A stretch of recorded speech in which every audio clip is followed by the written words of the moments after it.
Tollywood global star man of masses junior NTR craze గురించి ప్రత్యేకంగా చెప్పాల్సిన అవసరం లేదు. ఆయనకు 2 తెలుగు రాష్ట్రాలతో పాటు ప్రపంచవ్యాప్తంగా మిలియన్ల సంఖ్యలో అభిమానులున్నారు. సాధారణంగా వేర్వేరు హీరోల అభిమానుల మధ్య సోషల్ మీడియాలో వార్ జరగడం మనం చూస్తూనే ఉంటాం. కానీ ఇప్పుడు ఒకే హీరో అభిమానులు గ్రూపులుగా విడిపోయి పరస్పరం ఆరోపణలు చేసుకోవడం టాలీవుడ్లో హాట్ టాపిక్గా మారింది. ప్రస్తుతం ఎన్టీఆర్ ఫ్యాన్స్ మధ్య నెలకొన్న గందరగోళం, వివాదం సోషల్ మీడియా వేదికగా తీవ్ర దుమారం రేపుతోంది. ఈ మొత్తం వివాదానికి కేంద్ర బిందువుగా నిలిచింది రా ఎన్టీఆర్ అనే సంస్థ. ఈ సంస్థ ఆధ్వర్యంలో తిరుపతిలో ఒక భారీ కార్యక్రమాన్ని నిర్వహించేందుకు ఏర్పాట్లు జరిగాయి. దీనికి సంబంధించిన ప్రచారం సోషల్ మీడియాలో పెద్ద ఎత్తున సాగింది. అయితే కేవలం సేవా కార్యక్రమంగానో లేదా అభిమానుల కలయికగానో సాగాల్సిన ఈ ప్రచారంలోకి హఠాత్తుగా రాజకీయాలు వచ్చి చేరాయి. ఈ తిరుపతి కార్యక్రమాన్ని జూనియర్ ఎన్టీఆర్ పొలిటికల్ ఎంట్రీతో లింక్ చేస్తూ సోషల్ మీడియాలో జోరుగా ప్రచారం సాగింది.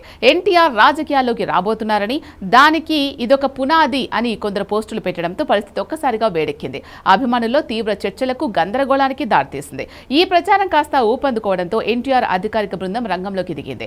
ఈ వివాదానికి చెక్ పెట్టేందుకు వారు ఒక కీలకమైన ప్రకటనను విడుదల చేశారు. రా ఎన్టీఆర్ సంస్థతో జూనియర్ ఎన్టీఆర్ కు గానీ, ఆయన అధికారిక బృందానికి గానీ ఎలాంటి సంబంధం లేదు అని స్పష్టం చేశారు.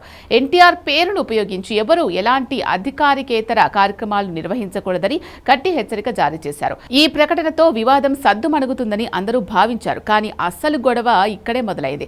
అఫీషియల్ టీమ్ క్లారిటీ ఇచ్చిన తర్వాత ఎన్టీఆర్ అభిమానులు స్పష్టంగా 3 వేర్వేరు వర్గాలుగా విడిపోయారు. ప్రస్తుతం సోషల్ మీడియాలో ఈ 3 వర్గాల మధ్య తీవ్ర స్థాయిలో వాదోపవాదాలు నడుస్తున్నాయి. ఈ వివాదం కేవలం ట్వీట్లు, పోస్టులకే పరిమితం కాలేదు. అఫీషియల్ టీమ్ ప్రకటనను సమర్థిస్తున్న కొందరు అభిమానులు రా ఎన్టీఆర్ సంస్థపై తీవ్రమైన ఆరోపణలు గుప్పించారు. ఎన్టీఆర్ పేరును వాడుకొని అభిమానులను తప్పుదోవ పట్టిస్తున్నారని మండిపడ్డారు. అంతేకాదు, ఈ సంస్థ పేరుతో నిధుల సేకరణ జరిగిందా? ఒకవేళ సేకరిస్తే ఆ నిధులు ఎక్కడికి వెళ్లాయి, ఎవరు వాడుకున్నారు అనే ప్రశ్నలు సోషల్ మీడియాలో లేవనెత్తారు. ఈ అంశంపై ఏకంగా పోలీసులకు ఫిర్యాదులు వెళ్లడం కూడా ఇండస్ట్రీలో సంచలనంగా మారింది. మరోవైపు రా ఎన్టీఆర్ సంస్థ ప్రతినిధులు భిన్నమైన వాదనను వినిపిస్తున్నారు. తాము ఎన్నో ఏళ్లుగా ఎన్టీఆర్ పేరు మీద అనేక సేవా కార్యక్రమాలు నిర్వహిస్తున్నామని, కేవలం అభిమానంతోనే ఇదంతా చేస్తున్నామని చెప్తున్నారు. ఒకవేళ ఎన్టీఆర్ గారే స్వయంగా వద్దంటే తాము వెంటనే అన్ని కార్యక్రమాలు ఆపేస్తామని, అంతేకాని తమపై తప్పుడు ఆరోపణలు చేయడం సరికాదని వారు పేర్కొంటున్నారు. దీంతో వీరికి మద్దతుగా మరో వర్గం అభిమానులు నిలుస్తున్నారు. అయితే ఎన్టీఆర్ ఫ్యాన్స్ లోని 3వ వర్గం మాత్రం ఈ పరిణామాలపై తీవ్ర అసంతృప్తితో ఉంది. ఎన్టీఆర్ పేరు చుట్టూ అవసరం లేని వివాదాలు సృష్టించడం వల్ల అంతిమంగా హీరో ఇమేజ్ దెబ్బతింటుందని వారు అభిప్రాయపడుతున్నారు. ఎన్టీఆర్ అఫీషియల్ టీం స్పష్టమైన ప్రకటన ఇచ్చిన తర్వాత కూడా ఈ వివాదాన్ని ఇంకా సాగదీయడం మరియు సోషల్ మీడియాలో రచ్చ చేయడం కరెక్ట్ కాదని వారు హితో పలుకుతున్నారు. ప్రస్తుతం సోషల్ మీడియా వేదికగా సాగుతున్న ఈ అభిమానుల వివాదం రోజు రోజుకు కొత్త మలుపులు తిరుగుతోంది.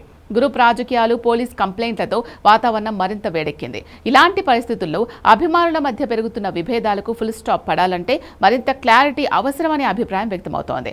జూనియర్ ఎన్టీఆర్ స్వయంగా రంగంలోకి దిగి ఈ వివాదానికి చెక్ పెట్టాలని, లేకపోతే ఈ గొడవలు ఇంకా ఎంత దూరం వెళ్తాయో చెప్పడం కష్టమని నెటిజన్లు మరియు సినీ విశ్లేషకులు భావిస్తున్నారు. మరి ఈ ఫ్యాన్స్ వార్పై రానున్న రోజుల్లో ఎలాంటి క్లారిటీ వస్తుందో చూడాలి.